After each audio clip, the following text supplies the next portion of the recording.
உங்கள் தலண்ணன். அழகப்பா பல்கலைக்கழகத்தினுடைய தேர்வு முடிவுகள், தொலைதூரக் கல்வியினுடைய தேர்வு முடிவுகள் குறித்து நம்ம ஏற்கனவே வீடியோ கொடுத்துருந்தோம். அதை மாணவர்கள்லாம் பார்த்து பயனடைஞ்சிருப்பீங்கன்னு நினைக்கிறேன்.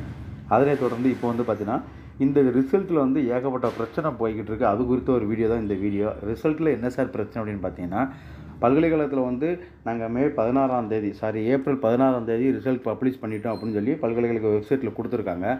ஆனால் நீங்கள் இப்போ வரைக்கும் மாணாக்கர் அழகப்பா பல்கலைக்கழகத்தினுடைய வெப்சைட்டில் போயிட்டு இன்றைக்கி டேட்டு பார்த்தீங்கன்னா 27 இந்த டேட்டு வரைக்கும் மாணவர்கள் பல்கலைக்கழக வெப்சைட்டில் போய் தேர்வு முடிவு பார்க்க முடியுது அப்படின்னு கேட்டால் கண்டிப்பாக முடியல.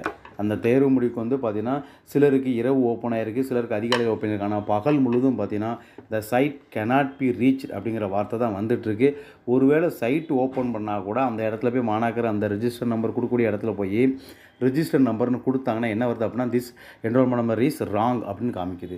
இப்படி மாணாக்கர்கள் தேர்வு முடிவு பார்க்குறதுல பெரிய குழப்பம் ஓடிக்கிட்டு இருக்குது. இதுவரைக்கும் நடந்த அழகப்பா பல்கலைக்கழக தேர்வு முடிவுகளில் இதுவரைக்கும் எந்த ஒரு பிரச்சனையும் வந்ததில்லை. தேர்வு முடிவுகள் வர்றதில் ஒரு சில நாட்கள் முன்ன பின்ன லேட்டாக இருக்கே தவிர மற்றபடி தேர்வு முடிவு பார்க்கும்போது எந்த ஒரு பிரச்சனையும் இது வரைக்கும் வந்ததில்லை. ஆனால் இப்போ பார்த்தீங்கன்னா, உங்களுக்கு சைட்டு பிரச்சனை அப்படின்னா 16 சொன்னால் 18 அந்த சரி பண்ணியிருந்திருக்கோம். ஆனால் இன்றைக்கி பார்த்தீங்கன்னா கிட்டத்தட்ட 10 நாள் ஆகியும் இன்னும் அந்த பல்கலைக்கழகத்தோட சர்வர் இன்னும் சரியாகலை. மாணாக்கர்கள் எல்லாருமே தேர்வு முடிவு பார்க்குறதுக்கு ரொம்ப சிரமப்பட்டுருக்காங்க.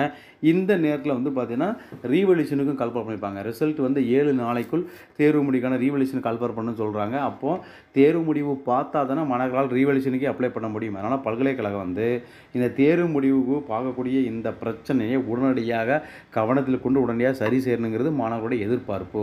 ஏன்னா நிறைய மாணவர்களுக்கு இன்டர்னல் மார்க் பிரச்சனை இருக்குது, நிறைய மாணவர்களுக்கு எக்ஸ்டர்னல் மார்க் இருக்குது. சில மாணவர்களுக்கு இன்டர்னலும் பாஸ் ஆகிருக்காங்க, எக்ஸ்டர்னலும் பாஸ் ஆகிருக்காங்க. ஆனால் ரிசல்ட்டில் பார்த்தீங்கன்னா ஃபெயில் அப்படின்னு குறிப்பிட்டிருக்காங்க. இப்படி மாணவர் சைடில் ரிசல்ட்டில் ஒரு சில பிரச்சனைகள் இருக்கிறத இந்த நம்முடைய பல்கலைக்கழகம் கருத்தில் கொண்டிருக்கா அப்படிங்கிறத நம்ம பொறுத்து இருந்தால் பார்க்கணும். ஏன்னா பல்கலைக்கழகம் மாணாக்கர்களுக்கு கொடுக்கக்கூடிய இந்த சேவையை மிக விரைவாக துரிதமாக கொடுத்துருக்கணும். இது வரைக்கும் நடக்காத ஒரு விஷயம், மோசமான விஷயம் இந்த மாதிரி நடந்துகிட்ருக்கு. அதனால் பல்கலைக்கழகம் மிக விரைவாக இந்த ஏற்படக்கூடிய இந்த பிரச்சனையை விரைவாக சரி செய்து மாணவர்களுக்கு தேவையான தேர்வு முடிவை தரும் நம்புகிறோம். மீண்டும் இது போன்ற ஒரு நல்ல வழியில் மாணவர்களை சந்திக்கிறேன். என்றும் உங்கள் அன்பு தலண்ணன்.